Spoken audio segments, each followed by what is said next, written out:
Now, I don't know if you were awake for the Australian Grand Prix, but if you were, you would have spotted this bright light from Lewis Hamilton's car.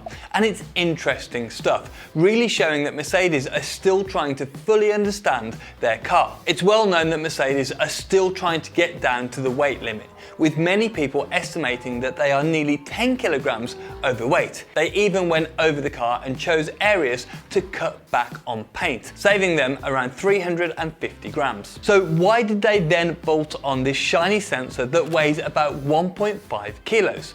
Is it worth taking Lewis's car further overweight? Lewis said this just after qualifying.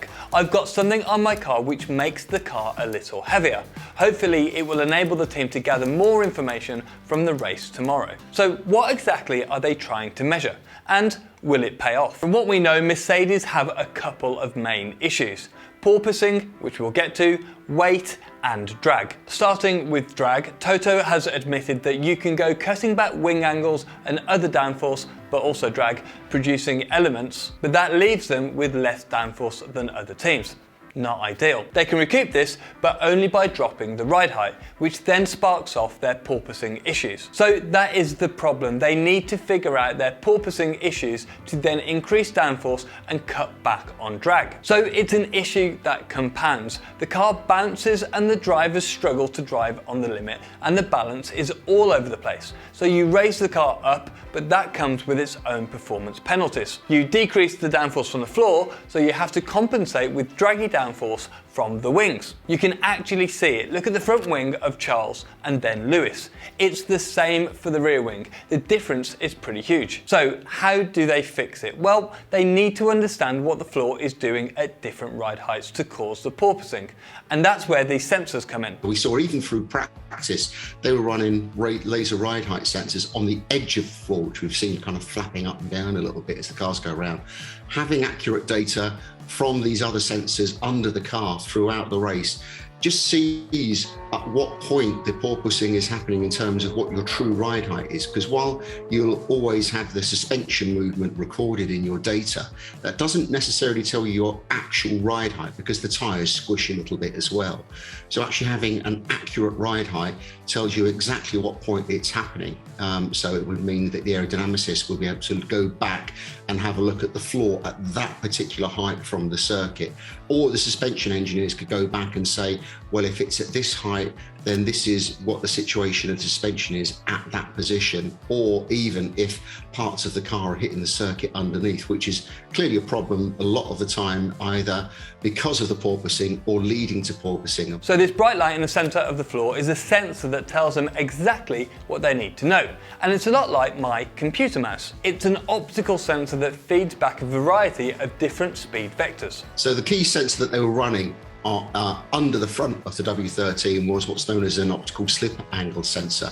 Now there's two types of slip angle sensor. You have a laser one and you have an optical one. The difference really from a fan's point of view is the optical one shines a light on the track. Now 1.5 kilos may sound like a lot for one sensor, but this is for the central optical sensor, the ones on the floor edges, as well as all the cabling and recording equipment needed. 1.5 kilograms only equates to around 0.04 of a second a lap, but over a 50 lap race that is over 2 seconds. Definitely not nothing. Teams have run them in testing.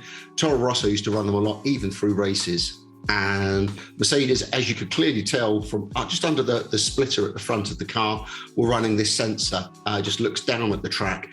And it's also known as a speed over the ground sensor, which gets a bit confusing because it's not really the speed that we're interested in as the data from this, because while it reads the speed the car's going at over the track, it also measures the direction. And this may seem a little unnecessary. Surely you only need a laser sensor to tell you what the ride height is. Well, as the car pitches, rolls and dives, different parts of the floor get nearer and further from the track. And as we know from these ground effect cars, the ride height is extremely sensitive.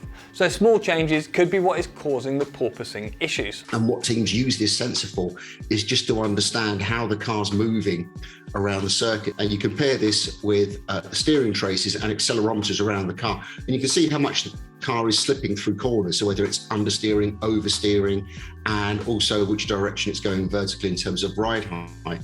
So you get a very strong picture of exactly what the car is doing.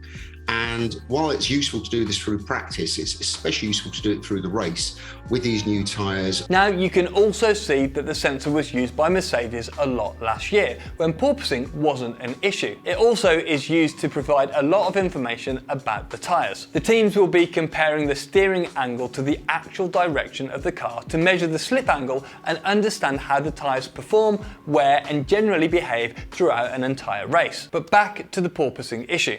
They could calculate the ride height from the suspension movement, but with the tyre flex and floor movement, this isn't precise enough. This data gives them the ability to look at exactly what the car was doing before, during and after each instance of porpoising, which of course they can see in the suspension data. This will most likely mean they can develop a new floor along with tuning suspension to begin to reduce the issue. From here, with all of the data that they've had from the Melbourne weekend, it's a case of going back to the factory and having one of these kind of multidisciplinary meetings where you have suspension people, aero people, structures people, all the performance and race engineers, all looking at the data together to try and ascertain exactly what is kicking off the porpoising and why it's going into such an extreme shake of the car as it bounces up and down. But equally, they've got to look at the floor, and it's quite interesting, some comments from Toto Wolff over the weekend. We know that they've got a floor that flexes a little bit up and down, which is okay. We're not talking any legality things, but it does mean that the floor can either flap as you're getting porpoising, which just a big heavy floor will then add to the porpoising. But equally, maybe the floor is sinking too much at high speed. But Toto Wolff said they're overweight. We don't want to add any weight to the floor.